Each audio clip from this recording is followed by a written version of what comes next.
अस्सलामुअलैकुम। बोल news headquarters में खुश आमदीद। मैं हूं कनीस फातिमा। मैं हूं मुदस्सिर इकबाल और मैं हूं शाइस्ता शहजाद। हेडलाइंस आपने जानी, बुलेटिन में आपको बताएंगे। अदालती कमीशन गैर जरूरी। इंसाफ बेटे के लिए। मसाइल का हल फौरी इंतखाबात। निगरान हुकूमत की बाज़गश्त। हुकूमत अब्बू की वापसी बेटे की। शहबाज सरकार मुआशी फ्लॉप। डार अलवी के पास। और बोल डट कर खड़ा है।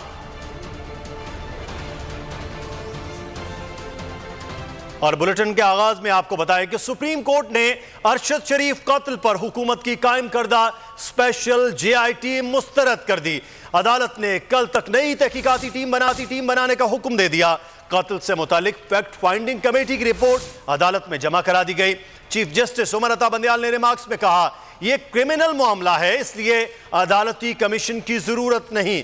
अदालत चाहती है टीम कत्ल की आजादाना तहकीकात करे। वजारत खारजा सबूत इकट्ठे करने में दोस्त ममालिक और आलमी इदारों से मदद ले। बड़ी अदालत में बड़ी समात। अरशद शरीफ केस में वक्त गुजारी का हुकूमती हरबा नाकाम। सुप्रीम कोर्ट ने हुकूमत की कायम करदा जेआई टीम मुस्तरद कर दी। कल तक नई तहकीकाती टीम बनाने का हुक्म दे दिया। तस्मा के लार्जर बेंच के रूबरू अस्खुद नोटिस की समात। फैक्ट फाइंडिंग कमेटी की रिपोर्ट अदालत में जमा करा दी गई। अदालत की हिदायत पर एडिशनल अटॉर्नी जनरल ने रिपोर्ट पढ़कर सुनाई। चीफ जस्टिस ने रिमार्क्स दिए, तहकीकात माहिरीन का काम है, हमारा नहीं। जो रिपोर्ट जमा हुई वो काबिल तारीफ है। अदालत चाहती है टीम कत्ल की आसादाना तहकीकात करे। जस्टिस उमर अता बंदियाल ने रिमार्क्स दिए, केस शुरू ही वक़ार और खुर्रम से होता है। ये एक क्रिमिनल मामला है, इसलिए अदालती कमीशन की जरूरत नहीं। जीआईटी में ऐसा अफसर नहीं चाहते जो इनके मातहत हो। अरकान मामला फहम और दूसरे मुल्क से शवाहिद लाने के माहिर हों। वज़ारत ख़ज़ाना सबूत इकट्ठे करने में दोस्त ममालिक और आलमी इदारों से मदद ले। एडिशनल अटॉर्नी जनरल ने अदालत को 9 रुकनी जीआईटी की तश्कील की यकीन दहानी करा दी। शहीद अरशद शरीफ की बूढ़ी वालिदा व्हील चेयर पर सुप्रीम कोर्ट पहुंच गई। बेटे का जिक्र करते हुए आप दीदा हो गई। अदालत को बताया कि कैसे उनके लख्ते जिगर को पहले पाकिस्तान और फिर दुबई से निकाला गया। अरशद शरीफ की वालिदा ने मुकदमे के इंदराज के लिए सुप्रीम कोर्ट में भी दरखास्त दे दी। कई अहम नाम भी लिए। कहा कि मैं सिर्फ अपने बेटे के लिए इंसाफ चाहती हूं। चीफ जस्टिस ने कहा, अरशद शरीफ की वालिदा ने कई लोगों के नाम दिए हैं। हुकूमत कानून के मुताबिक तमाम जावियों से तफ्तीश करे।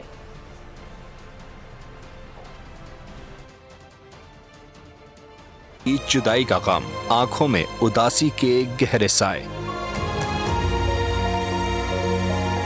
मगर दिल में अब भी इंसाफ की आस। शहीद अरशद शरीफ की बूढ़ी वालदा व्हील चेयर पर सुप्रीम कोर्ट पहुंच गईं। दौरान समाअत बेटे का जिक्र आया तो जब्त के बंधन टूट गए। नम आंखें और जज्बाती लहजे में बोली, सुप्रीम कोर्ट की मशकूर हूँ। चीफ जस्टिस ने कहा, शुक्रिया की जरूरत नहीं, अदालत अपना फर्ज अदा कर रही है। अरशद शरीफ की वालदा ने बताया, मैंने रिपोर्ट बनाई है कि कैसे अरशद को पहले पाकिस्तान फिर दुबई से निकाला गया। मेरी रिपोर्ट में उनके नाम हैं जिन्होंने ये काम किया। अरशद शरीफ को धमकियाँ मिल रही थी कि जमीन तंग कर देंगे, जिंदा नहीं छोड़ेंगे। मुझे सिर्फ अपने बेटे के लिए इंसाफ चाहिए। चाहती हूँ जो मेरे साथ हुआ है वो किसी और माँ के साथ ना हो। चीफ जस्टिस ने कहा कि अरशद शरीफ की वालदा ने कई लोगों के नाम दिए हैं। हुकूमत कानून के मुताबिक तमाम जावियों से तफ्तीश करे। दौरान समाअत एक सहाफी ने शहीद के अहले खाना से पुलिस के नारवा रवैये की शिकायत की। चीफ जस्टिस ने कहा, व्हील चेयर के लिए लिफ्ट तब्दील कर रहे हैं, इस पर मासरत ख्वाह हूँ। पुलिस वाला मामला भी देख लेंगे।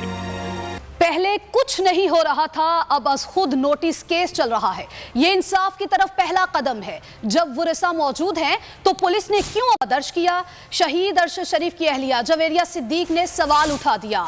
बोल न्यूज से गुफ्तगू करते हुए कहा, फैक्ट फाइंडिंग रिपोर्ट देख रही हूं, इंसाफ के लिए दर दर की ठोकरें क्यों खाना पड़ती हैं? कुछ मतलब शुरू तो हुआ क्योंकि हम तो मतलब दर दर फिर रहे थे कि हमें कोई इंसाफ दे दे। एटलीस्ट कि सोमोटो हुआ और जो है वो केस जो है वो शुरू हुआ, क्योंकि पहले तो ये कुछ भी नहीं हो रहा था। इतने मतलब आपको पता है कि दिन हो गए थे और इस तरह होता है कि जब इतने दिन गुजर जाए, जो शवाहिद मिटाए जाते हैं, फिर फैक्ट फाइंडिंग रिपोर्ट जो है वो मिली है, उसको भी मैं देख रही हूँ कि उसमें क्या क्या जो है वो शवाहिद सामने आए हैं। वो काफ़ी तवील जो है वो रिपोर्ट है। वो हमें ऐसा लगता है कि हमें कोई थोड़ा बहुत जो है वो इंसाफ की तरफ की पहला कदम होगा। लेकिन कल फिर जब धक्का लगा कि जब पुलिस ने अपनी मदय्यत में जो है वो FIR दर्ज कर ली, तो ये चीज़ बहुत मेरे लिए अजीब सी थी कि जब वरिसा मौजूद हैं तो पुलिस को क्या ज़रूरत है ये सब करने की। और अरशद शरीफ को मंसूबाबंदी के तहत कत्ल किया गया। कीनिया में मेजबानों का किरदार तहकीक तलब है। फैक्ट फाइंडिंग कमेटी की रिपोर्ट में तहलका खेज इंकिशाफात सामने आ गए। रिपोर्ट के मुताबिक 1 दर्जन के करीब अहम किरदार अरशद शरीफ से राब्ते में थे। धमकियां किसने दी, कोई सबूत नहीं मिल सका। कीनिया पुलिस ने तहकीकात में कोई मुआवनत नहीं की। रिपोर्ट के मुताबिक हुकूमत की तब्दीली के बाद अरशद शरीफ के ब्रिगेडियर शफीक से इख्तलाफात हो गए थे। वकील ने बताया अरशद शरीफ के खिलाफ कुछ मुकदमात ब्रिगेडियर शफीक के कहने पर दर्ज हुए।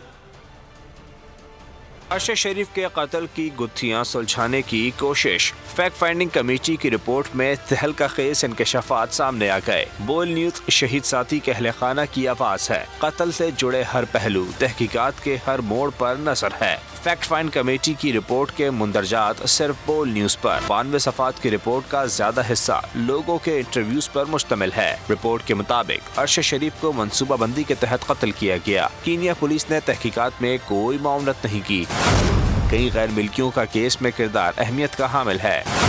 कीनिया में अरशद शरीफ के मेजबान खुर्रम और वकार का किरदार भी अहम और मज़ीद तहकीक तलब है। दोनों अफराद मकतूबा मालूमात देने से हिचकिचा रहे हैं। मुताबिक 1 दर्जन के करीब अहम किरदार अरशद शरीफ से राब्ते में थे। धमकियां किसने दी, कोई सबूत नहीं मिल सका। अरशद शरीफ पर दर्ज 16 में से सिर्फ 9 मुकदमात की कॉपियां फराहम की गईं। खतूत भिजवाने के बावजूद सिर्फ 3 मुद्दई पेश हुए। मुकदमात के इंदराज में कानूनी तरीके पूरे नहीं किए गए। अरशद शरीफ मुकदमात और खतरात की वजह से मुल्क छोड़ने पर मजबूर हुए। रिपोर्ट के मुताबिक फैसल वाबडा को भी फैक्ट फाइंडिंग कमेटी ने तलब किया, मगर फैसल वाबडा ने ना शवाहिद दिए और ना ही बयान जमा कराया। और अब बात करेंगे कप्तान की सियासी चालों की, जिसने हुकूमत को सियासी बिसात पर चकरा कर रख दिया है। मौजूदा सियासी सूरत हाल और असम्बलियों की तहलील पर इमरान खान की जेर सदारत पार्टी का मुशावरती इजलास जारी है। इजलास में मुल्क की सियासी सूरत हाल और आम इंतखाबात की तैयारियों का जायजा लिया जा रहा है। इजलास में हकीकी आज़ादी मार्च की कामयाबी के बाद इलेक्शन कराओ मुल्क बचाओ तहरीक के हवाले से तफसीली मुशावरत होगी। इलेक्शन कराओ मुल्क बचाओ तहरीक के दायरा कार वसी करने पर भी तबादला ख्याल किया जा रहा है। मजीद बात करेंगे। जमान पाक के बाहर हमारे नुमाइंदे जाबिर वक्कास मौजूद हैं। जाबिर, आगाह कीजिएगा, जमान पाक में आज क्या अहम फैसले किए जा रहे हैं? बात करूं तो इस वक्त जमान पार्क में जो है वो कोर कमेटी का इजलास जारी है और इस इजलास को शुरू हुए तकरीबन 2.5 घंटे के करीब हो चुके हैं। इस वक्त इतलात आ रही है कि ये इजलास जो है वो अख्ताम पजीर हो चुका है, जिसमें खासतौर पर इस बात पर गौर किया जाना था कि जो पंजाब असम्बली की तहलील है, इस हवाले से क्या हिकमत अमली अपनाई जाए। जिस तरह के परवेज़ लाई साहब ने ये कहा था कि वो इस हवाले से बहुत जल्द जो है वो बताएंगे, लेकिन अभी 4 माह बाकी हैं। उन्होंने मुख्तलिफ TV इंटरव्यूज़ दिए और उसी को मद्देनज़र रख कर जो है वो यहाँ पर जो है वो इजलास मुनक़द किया गया। और अब इस हवाले से जो तरीक़े इंसाफ की क़यादत है वो आ चुकी है और उनकी तरफ से जो है वो भी यहाँ पे जो है वो ब्रीफिंग भी दी जाएगी जो इजलास आज हुआ है। कि जाबिर वक्कास हमें सूरत हाल से आगाह कर रहे थे कि अब कुछ ही देर के बाद अब मीडिया ब्रीफिंग भी होगी और अब जायज़ा लिया जा रहा है कि असम्बलियों की तहलील के हवाले से, क्योंकि मुल्क के मामलात जो है जिस तरह से आगे बढ़ रहे हैं। पाकिस्तान तहरीक इंसाफ की आला क़यादत वो ज़मान पाक में मौजूद है और जल्द किसी फैसले की जानिब भी बढ़ते हुए नज़र आ रही है। इमरान खान ने आज पाकिस्तान तहरीक इंसाफ के मुख्तलिफ रहनुमाओं के साथ मुलाकात की है, बातचीत की गई है। अगले लाए अमल के हवाले से आगाह किया जा रहा है कि अब क्या तरीक़ाकार अपनाया जाएगा, क्योंकि चंद दिन पहले चौधरी परवेज़ इलाही के कुछ इंटरव्यूज़ थे। ये भी जाबिर वक्कास बता रहे हैं कि उसके बारे में भी आज बातचीत की गई है।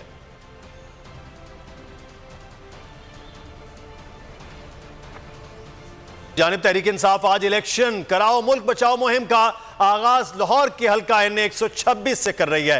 महंगाई, इंसानी हुकूक की खिलाफ वर्जियों और बिगड़ती माशी सूरत हाल के खिलाफ रैली की क़यादत हम्माद अजहर कर रहे हैं। मोइन जुबैर हमारे नुमाइंदे इस वक्त हमारे साथ मौजूद हैं। मोइन, आज हम्माद अजहर ने हल्का NA-126 यानी कि अपने हल्के से आगाज किया है इस रैली का। क्या मनाजिर हैं? पाकिस्तान तहरीक इंसाफ के चेयरमैन की हिदायत पर आज लाहौर में इलेक्शन कराओ मुल्क बचाओ मुहिम जो है उसका आगाज़ हो रहा है और हल्का NA-126 है जहां से इन रैलियों का इस कैंपेन का जो है वो आगाज़ होगा। आज हम्माद अजहर की क़यादत में ये एहतजाजी रैली जो है वो 7 बजे इस गुलशन रावी के मुकाम से शुरू होगी और यतीम खाना चौक पर इख्तिताम पजीर होगी।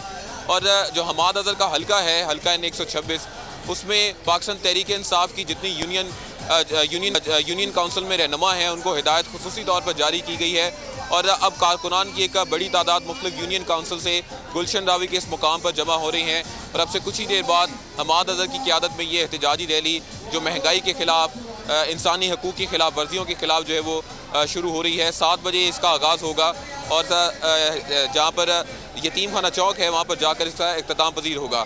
हम्माद अजहर इस मुकाम पर भी, गुलशन रावी के मुकाम पर भी और इसी तरह यतीम खाना चौक पर पहुंचकर भी खिताब करेंगे और वर्कर्स इस वक्त इंतज़ार कर रहे हैं हम्माद अजहर का और अब से कुछ ही देर बाद इस रैली का आगाज़ होगा।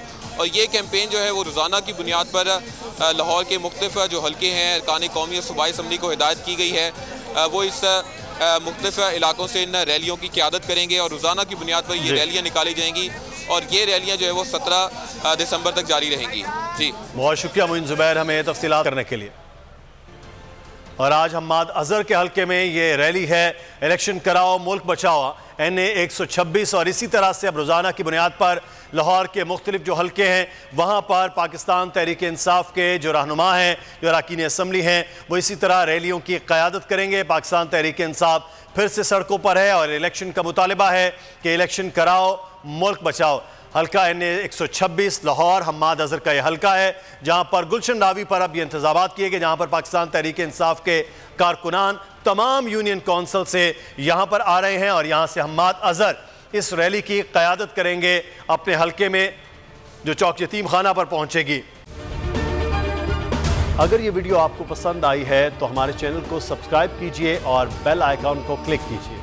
तारीख में पहली बार इमरान खान, आसिफ अली जरदारी, शहबाज शरीफ, मरियम नवाज, मौलाना फजल रहमान और बिलावल भुट्टो सब एक साथ जलना रहे हैं सिर्फ बोल पर।